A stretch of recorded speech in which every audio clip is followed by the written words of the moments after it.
Cyber police ने share बाजार निवेश धोखाधड़ी का पर्दाफाश किया है। पुलिस ने मुंबई से 2 आरोपी धर्मेश कुमार और अनिल बनर्जी को गिरफ्तार किया है। इन दोनों पर एक रिटायर्ड बैंक अधिकारी को शेयर बाजार में निवेश का लालच देकर 80 लाख रुपए की ठगी करने का आरोप है। पुलिस ने आरोपी अनिल बनर्जी के खाते से 24 लाख रुपए भी जब्त कर लिए हैं। खास बात यह है कि Anil Banerjee silver fox entertainment नाम से चैनल चलाता है और निर्देशन का काम करता है। फिलहाल साइबर पुलिस आगे की जांच कर रही है और लोगों को ऐसे ऑनलाइन निवेश के झांसे से सावधान रहने की अपील की है।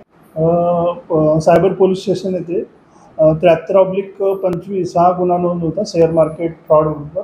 त्यामध्ये कंप्लेनंट हे बँक रिटायर बँक अधिकारी होते। त्यांना शेअर मार्केटमध्ये विविध गुंतवणूक करण्यावर सांगून 80 लाखाचा फ्रॉड केला होता। त्याचा तपास माननीय पोलीस आयुक्त नागपूरचे रवींद्र सिंगल सर, तसेच आमचे जॉईंट सीपी सर आणि क्राईम सीपी सर, तसेच आमचे उपायुक्त माननीय लोहित मताने सर यांच्या मार्गदर्शनाखाली मी आणि API पांढरे यांनी केला।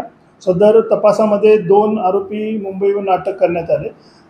त्यापैकी एक अनिर्बन बॅनर्जी हा 49 वर्षाचा कलकत्त्याचा इसम होता।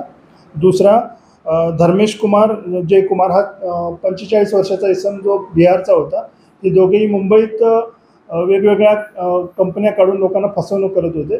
त्यामध्ये आपण त्या दोघांना अटक करून त्यांच्या खात्यावर गेलेले 24 लाख रुपये जे होते ते आपण मान्य कोर्टाच्या मार्फतीने परत घेतलेले आहे।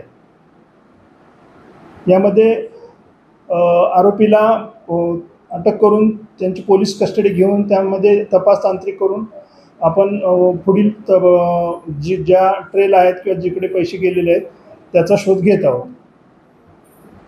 यामध्ये जो आरोपी अनिर्बन तपसकुमार बॅनर्जी हा कलकत्त्याचा होता, त्याचं द सिल्वर फॉक्स एंटरटेनमेंट नावाचं चॅनल असून तो दिग्दर्शन करत होता। त्याच्याकडून आपण 24 लाख रुपये रिकवर केलेले आहेत आणि यामध्ये आणखी आरोपी वाढण्याची शक्यता आहे। यामध्ये आणखी तपास करून जसे आपल्याला अधिक आरोपी निष्पन्न होतील ते वरिष्ठांच्या मार्गदर्शनाखाली आम्ही अटक करत आहोत।